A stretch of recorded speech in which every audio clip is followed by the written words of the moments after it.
자, 여러분 반갑습니다. 이제 드디어 마지막 시간입니다. 바로, 광장 두 번째 시간이죠. 지난 시간에 우리가 주인공 이명준이 북측 대표단의 설득을 당하는 장면을 봤죠. 그죠? 이번에는 남측 대표단의 설득을 들어볼 텐데, 자, 여러분 교과서, 이게 어딘가요? 249쪽이죠? 그쵸? 249쪽에, 맞죠? 249쪽에 28번째 줄, 여기 잘 봐야 됩니다. 자, 지금 선생님이, 지금 잘 봐야 된다 그랬죠? 잘 봐야 되죠. 뭐냐면, 아까부터 그는 설득자들에게 간단한 한마디만을 되풀이 대꾸하면서 지금 다른 천막에서 동시에 진행되고 있을 광경을 그려보고 있었다. 이렇게 써있죠. 있을 광경. 있을 광경. 그러니까 뭐야. 지금 이 뒷부분 남측 설득자들의 이야기는 상상입니다. 상상. 자, 그런데 왜 이렇게 처리했을까요? 왜 복잡하게? 그냥 북측 담당자 얘기를 들어보고 거기서 중립국이라고 외쳐주고 그다음 남측 얘기를 들어보고 중립국이라고 외쳐주면 되는 거잖아요. 그렇죠? 근데 굳이 이렇게 동시에 진행되고 있을 광경을 그걸 생각해 보는 것. 이유 왜 이럴까요? 그것은 이제 이명준이 이미 북측이나 남측의 설득자들이 무슨 말을 할 것인지 다 알고 있다는 얘기죠. 그렇죠? 그래서 이미 남측과 북측의 모든 것을 경험해 봤고 그쪽 사람들의 성향 이런 것들도 다 알고 있기 때문에 분명히 이렇게 말할 것이다 라는 거죠. 그래서 실제로 남측 설득자들 앞에 선 장면이 없지만은 이 추측만으로도 충분히 그런 과정을 거쳤을 것이라고 우리는 생각해 볼 수가 있습니다. 자, 아무튼 요 뒷부분은 자기 생각이에요. 실제로 선 것이 아니라. 근데 이제 결론 그런 거죠. 와, 역시 남측 애들은 이런 설득 같은 것들을 아주 뭐랄까 세련되게 할 것이다. 라는 거죠. 자, 얼마나 세련되게 하는지 한번 봅시다. 자, 자넨 어디 출신인가? 서울이군. 이거 선생님 얼굴이 왜 이렇게 또 커졌니? 줄였는데 분명히. 선생님 얼굴 좀 옮겨야겠네요. 여기 설득자들, 이명준 옆인가 이게? 설득자들, 이명준 여기 있구나. 설득자들 옆으로 가야겠네요. 자, 자넨 어디 출신인가? 서울이. 대답도 안 하잖아요. 그죠? 자넨 어디 출신인가 그랬더니 대답도 안 해. 그러니까, 서울이군. 설득자는 앞에 놓인 서류를 뒤적이면서 중립국이라지만 막연한 얘기요. 제 나라보다 나은 데가 어디 있겠어요? 외국에 가본 사람들이 한결같이 하는 얘기지만 밖에 나가봐야 조국이 소중하다는 걸 안다고 하잖아요. 당신이 지금 가슴에 품은 울분은 나도 압니다. 대한민국이 과도기적인 여러 가지 모순을 가지고 있는 걸 누가 부인합니까? 그러나 대한민국엔 자유가 있습니다. 인간은 무엇보다도 자유가 소중한 것입니다. 당신은 북한 생활과 포로 생활을 통해 이중으로 그걸 느꼈을 겁니다. 인간은 더 얘기하려니까 중립국하고 또 말 끊어버리죠. 그렇죠? 너무 예의 바르죠. 그렇죠? 자, 그런데 여기 보면 와, 진짜 남측 당직자들이 얼마나 세련되게 말하나 이런 것들을 볼 수 있습니다. 자, 먼저 사실은 서류를 보면서 어디 출신인가 서울이군 한다는 얘기는 서류에 이미 다 나와 있다는 거예요. 출신이 어디고, 그 다음에 이 사람이 어디를 선택했고 이런 것까지 다 나왔다는 거죠. 그렇죠? 그리고 이 과정들이 서류에 다 나와 있다는 겁니다.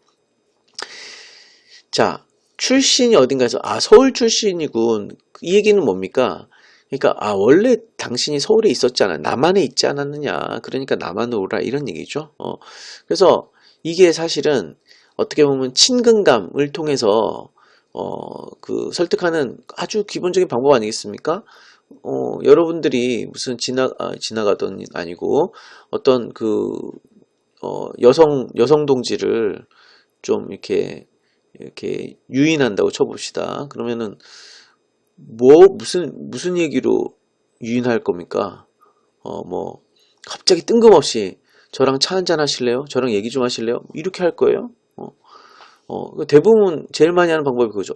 어디서 본 적이 있는데? 라든지, 무슨 학교 나오지 않았어요? 라든지, 그래서 아주 친숙한 어떤 그 공통점 이런 걸 찾는 거죠. 그렇죠? 그러니까 이게 남측 당직자들이 우리도 서울에서 왔는데 서울 출신이잖아요. 뭐 이렇게 되는 거죠. 그렇죠? 그러니까 아주 자연스럽게 이야기를 풀어나갑니다. 이 북쪽 애들은 뭐야? 그냥 단도직입적으로 그냥 자기 할 얘기부터 했잖아요. 그렇죠? 그러니까 벌써 다르죠. 그러면서 중립국이라지만 그러니까 당신의 대답은 이건데 사실은 이렇지 않느냐. 그래서 외국에 가본 사람들의 어떤 사례 이런 것들을 가지고 이제 얘기를 하고 있습니다. 그렇죠? 그 다음에 뭐야? 이게 선생님도 이걸 필살기로 쓰는 기술인데 이거죠? 진짜 상대방을 설득 잘하는 방법은 뭐냐면 자신의 약점을 드러내는 겁니다. 그러니까 제일 안 좋은 게 우리가 최고예요. 저쪽이 나빠요. 이렇게 하는 것은 되게 금세 그 한계가 드러나잖아요. 근데 여기서 뭐라 하냐면 지금 물론 서울이군 다음에 막연한 얘기고 다음에 뭐냐면 이게 나오고 있어요. 놀랍습니다. 대한민국이 과도기적인 여러 가지 모순을 가지고 있는 걸 누가 부인합니까? 그러니까 뭐냐, 일단 우리들이 갖고 있는 한계를 깔고 가는 거예요. 이게 진짜 북쪽 애들이랑 다르죠. 북쪽은 뭐야? 야, 남쪽에는 굶주림과 범죄가 득식을 거리지 않느냐. 그러니까 어떻게 상대방이 약점부터 물고 늘어졌잖아요. 여기 어떻게 자기 자신의 약점을 먼저 얘기합니다. 그렇죠? 근데 어떻게 하지만 이렇게 되는 거죠. 여기 뭐가 나와? 그러나가 나오잖아요. 그러나 이게 나오잖아요. 그렇죠? 자, 대한민국이 모순을 갖고 있어요. 근데 뭐라고요? 이제 이걸 포장하는 거죠. 과도기적인 모순. 그러니까 뭐야? 이 모순이 곧 없어질 거란 얘기죠. 이 얘기는. 그렇죠? 근데 아무튼 지금 이런 한계가 있다라는 걸 인정하고 들어가는 거예요. 이게 최고의 설득 기술입니다. 야, 우리가 안 좋은 게 있다. 하지만 이렇게 하는 거죠. 그러나 뭐야? 대한민국에 뭐가 있어? 자유가 있다. 이거 짱 아니냐. 그렇죠? 인간은 무엇보다 자유가 소중한 것입니다. 당신은 북한 생활도 해봤죠? 포로 생활도 해봤죠? 자유가 얼마나 소중합니까? 이렇게 나오는 거죠. 정말 최고의 설득 기술입니다. 그렇죠? 여러분도 나중에 써먹어 보세요. 누군가 만났을 때 처음에 어떻게 공통점을 가지고 친근감을 얘기하고 그 다음에 뭐야 무조건 자기 강점이나 뭐 상대방의 단점 이런 거 얘기하지 말고 자기가 갖고 있는 어떤 단점을 인정하면서 하지만 하면서 대안적인 것을 제시해 주는 것. 이 최고의 설득 방법입니다. 자, 그런데 어떻게 이렇게 정말 이렇게 화려하게 말하고 있는데도 말을 끊어버리죠. 그렇죠? 야, 역시 남한 애들 진짜 말 잘한 거 내가 잘 알지 이러면서 중립국하고 끊어버립니다. 그런데 기분 나빠하지도 않죠. 그렇죠? 앞에는 어떻게 갑자기 증오의 눈빛을 보냈잖아요. 근데 여기서는 어떻게 허허허 웃어버려요. 진짜 역시 기술자들이죠. 기술자들. 허허허 강요하는 것이 아닙니다. 다만 내 나라 내 민족의 한 사람이 타양 만리 이국 땅에 가겠다고 나서니 동족으로서 어찌 한마디 참고되는 이야기를 안 할 수 있겠습니까? 우리는 같은 동족이다 이런 얘기죠. 사실은 뭐 북한도 마찬가지잖아요. 그렇죠? 이게 6.25 전쟁이 제일 비극인 것이 동족 상잔의 비극. 동족이 같이 서로를 죽이는 이 비극이 제일 안타까운 거잖아요. 그렇죠? 아무튼 동족으로서 제3국을 간다고 하니까 이렇게 얘기하는 거죠. 자, 우리는 이곳에 남한 2천만 동포의 부탁을 받고 온 것입니다. 우리 이제 알 수 있죠. 남한이 이때는 2천만이었다. 6.25 전쟁 직후에는. 지금은 이제 5천만이니까 2배 넘게 늘어난 거죠. 자, 한 사람이라도 더 건져서 조국의 품으로 데려오라는. 아니 남한 애들이 아무리 물렁해도 여기는 그냥 말 다 끊어버리네. 그렇죠? 자, 그랬더니 당신은 고등교육까지 받은 지식인입니다. 조국은 지금 당신을 요구하고 있습니다. 당신은 위기에 처한 조국을 버리고 떠나버리렵니까? 이것도 정말 그쵸? 북쪽 애들은 기껏해야 당신이 뭐 충성을 우리가 알고 있다. 그러니까 뭐 연금 법령을 냈고 일자리를 주겠고 뭐 보복이 없을 것이니 뭐 이런 얘기하는데 여기는 뭐라고 하냐면 당신은 지금 필요한 사람이다. 남한에 필요한 사람이다. 이렇게 얘기하고 있어요. 왜? 지식인이기 때문에 조국이 당신을 필요로 하고 있다. 야, 정말 세련됐죠. 그렇죠? 우리가 그럴 거 아니야. 선생님 같아도 그럴 거예요. 우리 집단에 당신이 꼭 필요해요. 이렇게 말하면 상당히 매력적이지 않습니까? 그렇죠? 자, 그랬더니 근데 뭐 이런 얘기에 흔들리지 않죠. 중립국하고. 자, 지식인일수록 불만이 많은 법입니다. 그러나 또 선생님 얼굴 한번 옮기겠습니다. 여기 제목 요게 있으니까. 자, 그렇다고 제 몸을 없애버리겠습니까? 종기가 낮다고 말이죠. 여기 문제가 있죠. 제 몸과 종기가 상징하는 것은 무엇일까? 자, 종기가 낮다고 몸을 없앨 수는 없겠죠. 근데 뭐래? 여기 뭐야? 불만 있잖아요. 종기는 뭐야? 어떤 그 나만의 과도기적인 한계, 모순 이런 거겠죠. 문제점들. 그렇죠? 그래서 문제점이 있다고 해서 나라를 버리겠느냐 이런 얘기죠. 그렇죠? 자, 그런데 문제는 이 다음에 나오는 이 말입니다. 와, 이거 진짜 위험한 말이죠. 지금은 이런 말 하면 큰일 나죠. 그렇죠? 당신 한 사람을 잃는 건 무식한 사람 열을 잃는 것보다 더 큰 민족의 손실입니다. 와, 이렇게 말해도 돼? 아무리 지식인이고 지금 이 사람 설득해야 되지만 이 지식의 정도에 따라서 사람의 가치를 이렇게 해도 되나요? 아무튼 아까 말했죠? 당신이 이 사회에 정말 필요한 존재다라는 것을 강조하는 것이 상당히 매력적인 그런 설득의 방법인 거죠. 아무튼 이런 말 하면 안 됩니다. 요즘에는. 자, 당신은 아직 젊습니다. 우리 사회는 할 일이 태산 같습니다. 나는 당신보다 나이를 약간 더 먹었다는 의미에서 친구로서 충고하고 싶습니다. 친구로서 충고하고 싶대. 친구 됐어. 졸지? 야, 얼마나 친근감이 있습니까? 그렇죠? 그러면서 뭐야, 조국의 품으로 돌아와서 조국을 재건한 일꾼이 돼 주십시오. 낯선 땅에 가서 고생하느니 그쪽이 당신 개인으로서도 행복이라는 걸 믿어 의심치 않습니다. 나는 당신을 처음 봤을 때 대단히 인상이 마음에 들었습니다. 와, 이제는 뭐야, 개인적인 어떤 친분, 친근감 이런 것까지 얘기하고 있어요. 와, 이거는 진짜 꼭 이 사람을 정말 필요로 할 때 하는 그런 말이죠. 여러분이 나중에 무슨 대학을 진학하거나 회사를 가거나 어떤 집단에 들어갈 때 누군가 이렇게 말하면 상당히 이게 뭔가 나한테 정말 긍정적으로 생각하고 있구나 라고 판단할 것 아닙니까? 자, 어떻게 생각하지 마십시오. 나는 동생처럼 여겨졌단 말입니다. 친구에서 이제 동생까지. 와, 그러니까 가족이야, 이제 가족. 그러면서 뭐라고 하냐면, 만일 남한에 오는 경우에 개인적인 조력을 제공할 요구가 있습니다. 어떻습니까? 그러니까 뭐냐면, 그 북쪽에서는 여러 가지 시스템이 있었잖아요. 이 사람을 도와줄 수 있는. 근데 이 남측 장교가 뭐라고 하냐면, 개인적으로 도와주겠다. 그렇죠? 역시 그 광장이 없고 밀실만 있는 세상 다워요. 그렇죠? 어떤 시스템이 이 사람을 도와주는 것이 아니라 개인적으로, 그렇죠? 남한답습니다. 근데 어떻게 이 남한 장교가 개인적으로 도와주겠다라는 이 그 제의는 상당히 매력적이죠. 그렇죠? 남한에서 생활을 나가는데 엄청난 큰 힘이 될 만한 그런 일이죠. 그렇죠? 자, 그런데 어떻게 명주는 끄떡도 없죠? 자, 명주는 고개를 쳐들고 반듯하게 된 천막천장을 올려다본다. 한층 가락을 낮춘 목소리로 혼잣말 외듯 나지게 말할 것이다. 그러니까 이제 한층 더 목소리를 낮췄다라는 얘기는 아주 침착한 상태라는 거죠. 전혀 이 사람들의 말에 동요되지 않은 상태. 역시 너희들이 내 생각대로 말하는구나 이런 거죠. 자, 중립국. 자, 설득자는 손에 들었던 연필꼭지로 테이블을 툭 치면서 곁에 앉은 미군을 돌아볼 것이다. 미군을 어깨를 추스르며 눈을 찡긋하고 울겠지? 미군은 뭐 이런 거죠? 어쩔 수 없지 뭐 이런 거죠. 그러니까 이런 것도 북측 그 당직자들과 반응과 매우 다르죠. 북측은 막 중공회가 막 뭐라고 말하고 중국말로 소리를 지르고 다음 사람을 쳐다보고 증오의 눈빛으로 보고 이런데 여기서는 상당히 자유롭고 그렇죠? 역시 명령과 복종이 아니라 어떻게 보면 개인의 자유 이런 걸 존중해주는 그런 곳이라는 것을 우리가 충분히 생각해 볼 수 있는 겁니다. 본인이 그렇게 선택한다면 어쩔 수 없지. 이렇게 판단하는 거죠. 그렇죠? 자, 그런데 어떻게 요 다음에 반응이 재밌죠.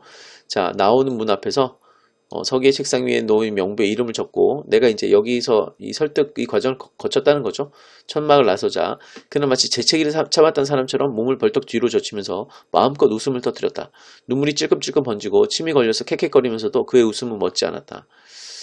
자, 여기서 갑자기 엄청난 웃음을 터뜨립니다. 여기 옆에 뭔가 질문이 아마 그건 것 같은데 이 터뜨린 까닭은 무엇인지 왜 웃었을까요? 왜 웃었을까요? 그래서 첫 번째로는 승리 웃음이죠. 승리 웃음. 내가 너희들에게 회유당하지 않았다. 이런 얘기죠. 너희들의 속셈을 내가 다 알고 있다. 그래서 거기에 전혀 관심을 보이지 않고 처음부터 끝까지 중립국이란 말만 했다. 내가 승리했다.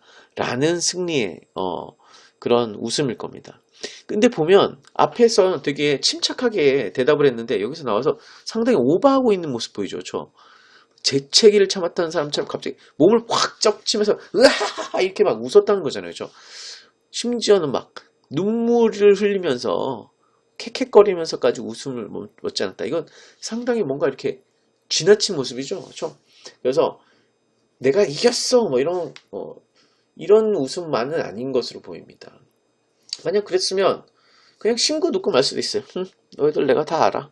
근데 어떻게 여기 막 웃죠. 그러니까 여기서는 어떻게 보면 자신이 처한 어떤 안타까운 현실 그런 것들이 녹아들어 있는 웃음이에요. 그래서 약간 자조적인 스스로를 조롱하는 듯한 스스로를 불쌍히 여기는 듯한 내가 지금 여기서 이 사람들의 설득을 이 사람들에게 설득당하지는 않았지만 결국 그렇다고 내가 정말 원하는 인생을 사는 것인가? 그렇죠? 결국은 내가 남측과 북측을 다 살아봤는데 아직 여전히 그런 모습인 것을 확인한 것에 지나지 않는 거잖아요. 그렇죠? 결국 갈 곳 고향으로 갈 수 없는 거죠. 그러니까 어떤 그런 자신의 현실에 대해서 안타깝게 생각하면서 그런 복합적인 감정이겠죠. 그렇죠? 그래서 하여튼 1차적으로는 승리 웃음이라고 볼 수 있겠습니다. 그렇죠? 하지만 2차적으로 보면은 뭔가 어떤 자조적이고 슬프고 허탈하고 그런 마음들이 같이 있었을 거라고 생각할 수 있겠습니다. 자, 그 다음에 요 뒤에는 이제 이데올로기에 대해서 비유적인 표현으로 잔뜩 써놨는데 여기 아주 핵심적인 부분이죠. 그렇죠? 자, 봅시다. 이거 중요하죠. 준다고 바다를 마실 수는 없는 일. 자, 말 그대로죠. 바다를, 야, 너 바다 다 줄게 한다고 마실 수 있겠습니까? 그래서 어떻게, 이 바다가 뜻한 의미가 있겠죠. 바다는 뭡니까? 이데올로기를 말하는 거죠. 그렇죠? 그러니까 이 이데올로기는 그야말로 이제 비현실적인 이데올로기, 허황된 이데올로기를 말합니다. 그러니까 사실은 자본주의나 공산주의 같은 이데올로기들이 선생님이 말했잖아요. 그것 자체는 되게 이상적이고 좋은 그런 제도고 시스템인데 실제로 현실이 될 수 있다 없다 없다는 겁니다. 그렇죠? 어떻게 세상 사람들한테 모두 동등하게 똑같이 다 나눠줄 수가 있겠어요. 그리고 어떻게 모든 사람이 모두 자유롭게 서로 부딪히는 부분이 분명히 있잖아요. 근데 어떻게 다 자유를 보장해 줄 수가 있겠어요? 말만 그럴듯한 거죠. 그렇죠? 그런데 이제 사람들은 거기에 속는 거죠. 그렇죠? 그래서 여기 이제 바다라는 것은 그런 허황된 이데올로기를 말하는 겁니다. 그러니까 생각해 보면 자, 우리가 마실 수 있는 건 뭐야? 단지 한 사발의 물밖에 되지 않는다. 자, 바다는 마실 수 없는 거죠. 우리 마실 수 있는 건 뭐야? 한 사발 물인 거죠. 이건 뭐야? 현실인 거죠. 이거는 이상적인 이데올로기고 이 한 사발의 물은 내 현실에서 얻을 수 있는 것. 그걸 말하는 거죠. 그렇죠? 그러니까 준다는 것도 허황하고 가지건지함도처럼 그러니까 준다는 것도 허황된 일이고 이걸 가지겠다고 생각하는 것도 그야말로 철없는 일이다라는 거죠. 그렇죠? 바다를 내가 가지겠다 이렇게 하는 건 아주 철없는 얘기라는 거죠. 자, 바다와 한 자리 물, 즉 이상과 현실이죠. 이상과 현실의 경계. 그렇죠? 그 사이에 놓인 골짜기. 자, 이상과 현실 사이에 뭐가 있습니까? 골짜기가 있습니다. 이 골짜기 뭐야? 이상과 현실 사이에 깊은 구렁이죠. 결국 뭐야? 이상과 현실 사이에는 그만큼 간격이 있다는 거예요. 접점이 있을 수 없다는 거죠. 그렇죠? 그 뛰어넘을 수 없는 그런 골짜기가 존재한다는 겁니다. 그 다음에 눈물은 뭐겠습니까? 눈물. 그로 인한 어떤 비애, 슬픔이죠. 이상이 현실이 될 수 없는 것에 대한 슬픔. 그렇죠? 땀은 뭘까요? 땀은 이상을 현실로 만들기 위한 노력 같은 거겠죠. 그렇죠? 그렇잖아요. 내 주변이 이상적인 공간이 되기를 원하잖아요. 그렇죠? 그래서 노력을 했겠죠. 그렇죠? 피는 뭘까요? 피. 그로 인한 뭐 희생 같은 거겠죠. 그렇죠? 희생. 그러니까 이 골짜기는 어떤 이상과 현실의 어떤 그 사이의 간격, 메꿀 수 없는 간격 같은 거, 그렇죠? 눈물은 그로 인해서 우리가 흘리는 그런 비애, 슬픔, 그렇죠? 땀은 그런 걸 열심히 메꾸기 위한 노력, 피는 희생, 죽음 이런 것들 말하는 거겠죠. 그러니까 바다와 한 잔의 물은 결국은 이게 그냥 동일시가 될 수 없는 거예요. 전혀 허황된 얘기인 거예요. 이거 바다를 한 잔의 물로 마실 수 있다는 것은 말도 안 되는 얘기인 거죠. 그러니까 어떻게 그것을 새 마실 줄 모르는데 잘못 있었다. 여러분 지금 우리가 보기에는 야 어떻게 바다를 한 잔의 물로 만들어준다는 걸 믿을 수 있냐 이러잖아요. 현실에 그런 거 되게 많습니다. 여러분 보이스피싱 같은 거 저 누가 속나 그러잖아요. 우리 주변에 그런 사람들 되게 많죠. 그렇죠? 그러니까 이게 왜냐면 뒤에서 말한 것처럼 너무 교묘하고 정교하고 마술같이 보이기 때문이에요. 마치 정말 그렇게 될 것처럼 그렇게 말하기 때문에 속는 거죠. 그렇죠? 자, 세상에서 뒤진 가난한 땅에 자란 지식 노동자의 슬픈 환상. 이 세상에서 뒤진 가난한 땅에 자란 지식 노동자는 이명준 같은 사람 말하는 거겠죠. 그러니까 뭔가 가난해 지금 그쵸? 그러니까 그 가난을 벗어나고 싶어. 근데 어떤 이런 사람들이 갑자기 이런 걸 막 제시하는 거죠. 야, 너는 벗어날 수 있었다. 그쵸? 근데 알고 보니까 그건 다 뭐더라? 환상이더라. 그런 얘기입니다. 자, 과학을 믿은 게 아니라 마술을 믿었던 게지. 야, 과학을 믿었어야 되는데, 뭐야? 팩트, 현실, 이런 걸 믿었어야 되는데, 그게 아니라 허황된 걸 믿은 거예요. 마술. 이 마술 결국 이 바다를 말하는 거겠죠. 뭐, 바다를 한 잔의 물로 만들어준다는, 그런 이데올로기를 실현해 줄 수 있다. 라는 현실적으로 말하면 당시, 어떻게 보면 정치인들, 권력자들, 그런 사람들이 이제 백성들을 꼬시기 위한, 유혹하기 위한, 미혹하기 위한, 그런 것이 바로 마술인 거죠. 어떻게 바다를 한 사발의 물로 만들 수 있겠습니까? 그렇죠? 당연한 거잖아요. 그렇죠? 근데 사람들은 과학을 믿었어야 되는데 마술을 믿었어요. 자, 바다를 한 잔의 영생수로 바꿔준다는 마술사의 말을, 이 말도 안 되는 말을 믿었다는 거죠. 그렇죠? 그러니까 여러분 왜 김일성과 이승만을 믿고 전쟁을 일으킨 거 아니겠습니까? 그렇죠? 자, 그들은 뻔히 알면서 권력이라는 약을 팔려고 말로 속인 꾀임. 자, 그러면 이 사람들은 왜 이런 마술을 얘기했나요? 뭐야? 권력이라는 약을 팔려고.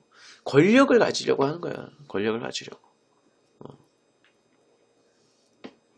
그러니까 사람들로 하여금 바다를 한 사발의 물로 만들어줄 수 있다라고 꼬셔놓고 자기는 권력을 쟁취하겠다는 겁니다. 자, 어리석게 신비한 술잔을 찾아 나섰다가 낌새를 차리고 한 걸로 들어보죠. 자, 낌새를 차렸어. 이건 말도 안 되는데? 하고 정신 차려보니까 어떻게? 이미 끝난 거죠, 게임이. 이 항구는 뭐겠습니까? 자기가 떠나온 곳이잖아요. 그러니까 자기의 삶의 터전 같은 것이죠. 그래서 이 자기가 살던 곳을 떠나서 뭔가 새로운 세계로 나아가고자 했어요. 더 나은 세계로. 근데 정신 차려보니까 그런 거 존재하지 않았던 거죠. 그렇죠? 그랬더니 그들은 누구야? 이 권력자들이죠? 권력자들은 항구를 차지하고 움직이지 않고 있었다. 이 자신들의 삶의 터전, 그렇죠? 이 과학이 존재하는 것, 마술이 아니라 과학이 존재하는 것, 현실, 그렇죠? 현실의 공간을 이 사람들이 차지한 거예요. 그러니까 권력을 차지한 거죠. 그렇죠? 자, 참을 알고 돌아온 바다의 난파자들, 그들은 감옥에 가둘 것이다. 자, 그러니까 어떻게 이 지식인들 낌새를 차렸어요. 참을 알았어요. 그러니까 어떻게 이 사람들을 감옥에 가둘까요? 왜? 못된 균을 옮기지 않기 위해서. 못된 균은 뭔가요? 이 사람들이 알게 된 사실이죠. 알게 된 사실. 이것을 아직도 아무것도 모르고 마술을 믿고 있는 그런 백성들한테 알려주면 안 되겠죠? 그렇죠? 그래서 이렇게 바다나 산사발의 물, 과학 마술 같은 그런 비유적인 그런 기술을 써서 이데올로기가 갖고 있는 허상 이런 것들을 설명하고 있다고 볼 수 있습니다. 그러니까 자기도 그런 걸 믿어왔었는데 다 겪어보니까 다 헛된 거더라 그런 얘기죠.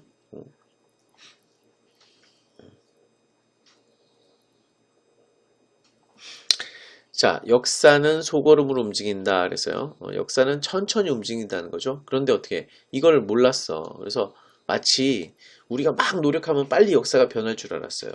근데 그렇지 않다는 거죠. 역사는. 자, 올라올까요? 자, 여기 요 부분 보겠습니다. 사람의 커다란 모순과 업에 비기면 아무 자국도 못 낼 것이나 마찬가지다. 그러니까 이 사람이 갖고 있는 그 엄청난 모순, 그렇죠? 우리는 모두 스스로 뭔가 자기의 어떤 소유, 자기의 자유 이런 걸 차지하기를 원하면서 동시에 평등한 대접을 받고 싶어 하죠. 아니, 자기는 욕심 차리고 싶어 하면서 똑같이 대우받고 싶어 한다. 그렇죠? 벌써 이게 그 자체가 모순이죠. 그렇죠? 그 다음에 그렇죠? 업보. 그러니까, 어떻게 보면 우리가 이렇게 감당해야 될 그런 부분인 거죠. 자, 하여튼 그런 것에 비하면 아무 자국도 못 낸 것이나 마찬가지다. 그러니까 역사가 천천히 움직이고 확확 바뀌는 것이 아니다. 그러니까 우리가 막 그동안 이 지식인들이 열심히 땀도 흘리고 피도 흘려가면서 뭔가 해보려고 했는데 별로 효과가 없었다 이런 얘기입니다. 자, 당대까지 사람이 만들어낸 물질 생산의 수확을 고르게 나누는 것만이 모든 시대에 두루마는 가능한 일이다. 마찬가지 아닌가? 벌써 아득한 옛날부터 사람 동네가 알아낸 슬기, 사람, 어떻게 된 거지?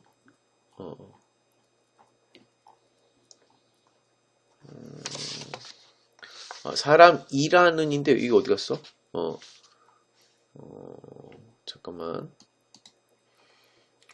이게 나름 이 뭔가 PDP가 잘못되어 있네요. 이 사람이라는 조건에서 비롯한 슬픔과 기쁨을 고루 나누는 것이겠죠. 그렇죠? 그래봐야 사람의 조건이 아직도 풀어나가야 할 어려움이 크게 되면 아무것도 아니다. 사람이 이루어 놓은 것에 눈을 돌리지 않고 이루어야 할 것에만 눈을 돌리면 그 자리에서 그는 삶의 힘을 잃는다. 자, 보면 그랬잖아요. 옛날부터 사람 동네가 알아낸 슬기는 과연 뭔가요?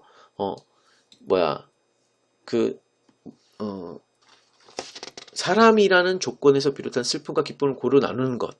그러니까 지금 내 현실에서 생긴 슬픔과 기쁨을 서로 나누는 것이 사람 동네가 알아낸 슬기예요.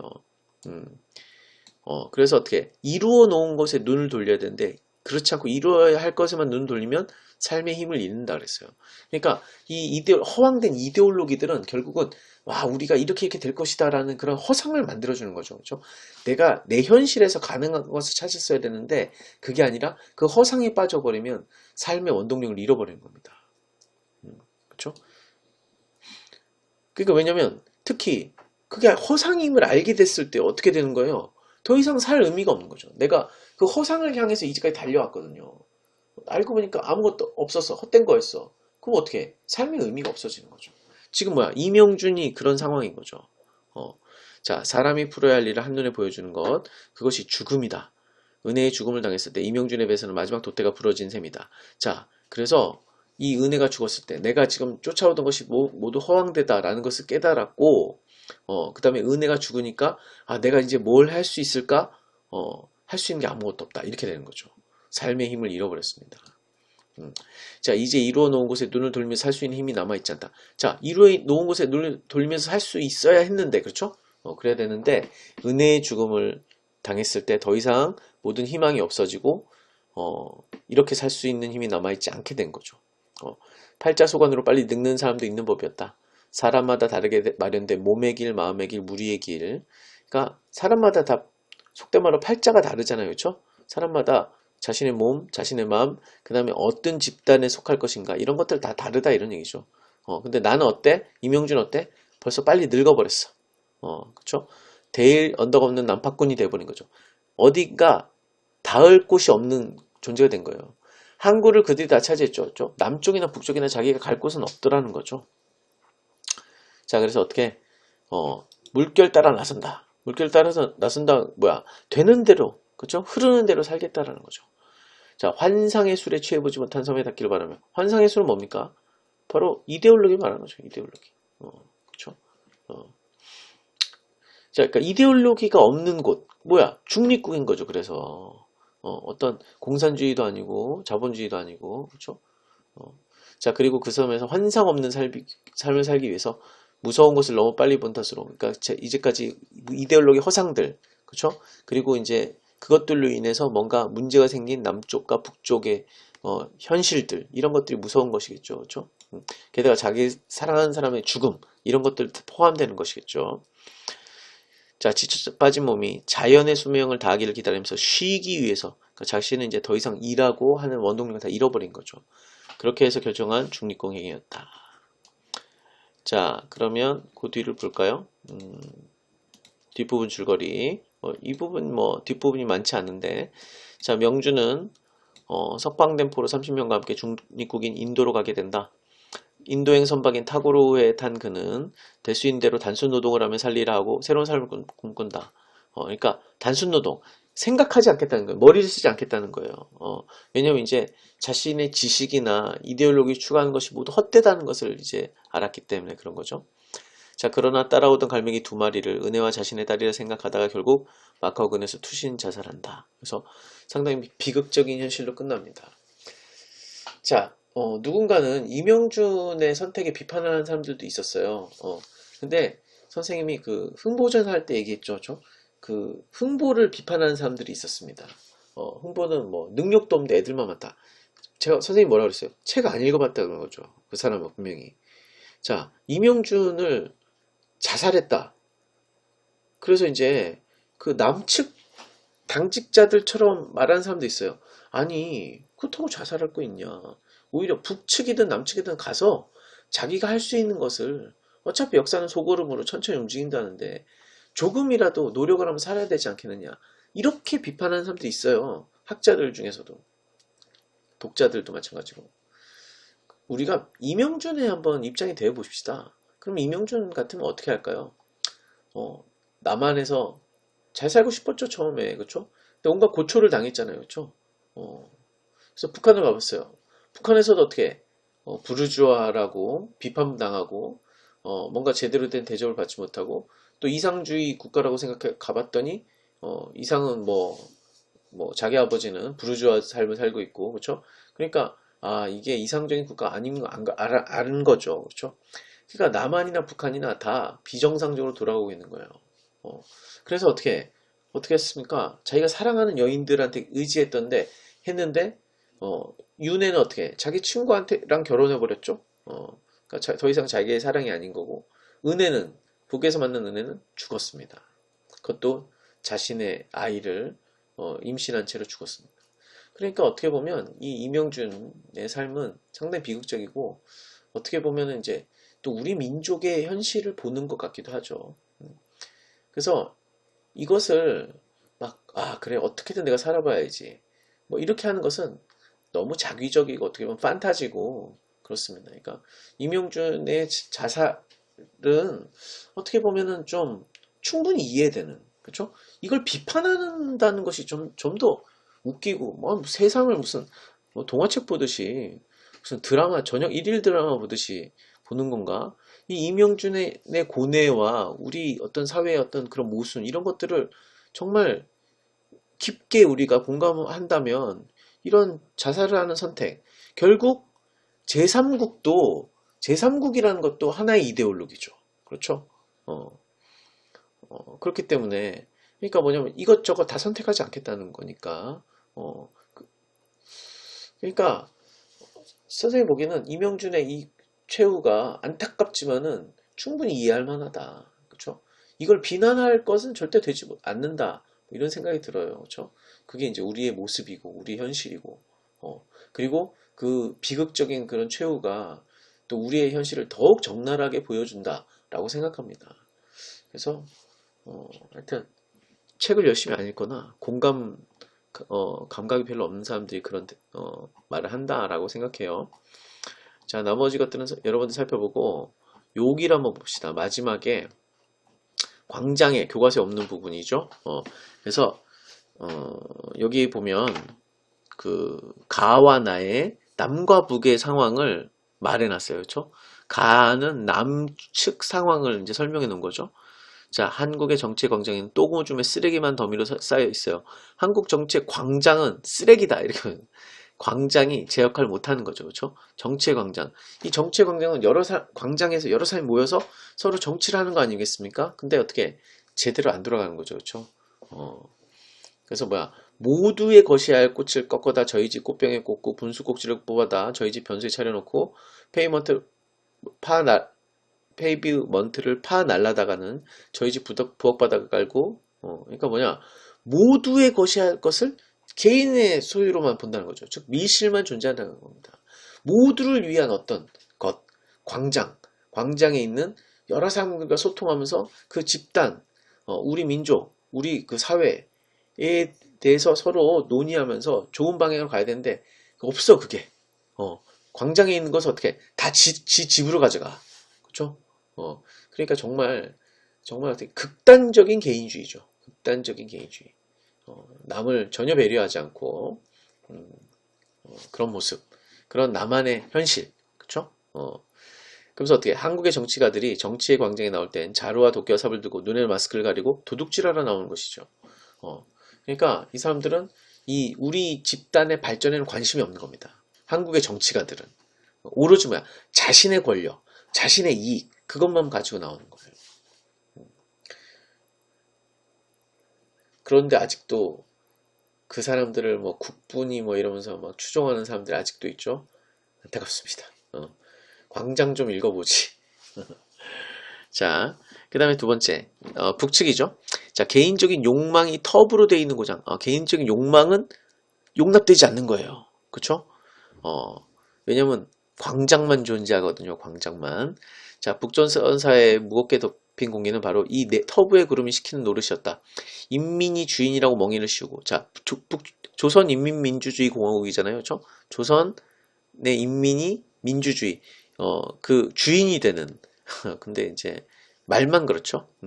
자, 주인이 제 일하는데 몸을 아끼느냐고 채찍질하면 그러니까 막 일을 시키면서 야, 네가 주인인데 열심히 안 해? 이렇게 말하는 거죠. 팔자가 기박하다 못해 주인까지 돼버린 소들은 그러니까 어떻게 지금 소가 열심히 시킨 대로 일해야 돼. 소가 돼버린 거예요. 근데 어떻게 소가 주인도 돼버렸어. 그냥 단순히 일만 하는 게 아니라 모든 책임이 자기한테 있는 거예요. 그렇죠? 자, 영문을 알 수 없는 걸음을 떼어놓는다. 1등을 해도 상품은 없다는데야 누가 뛰려고 할까?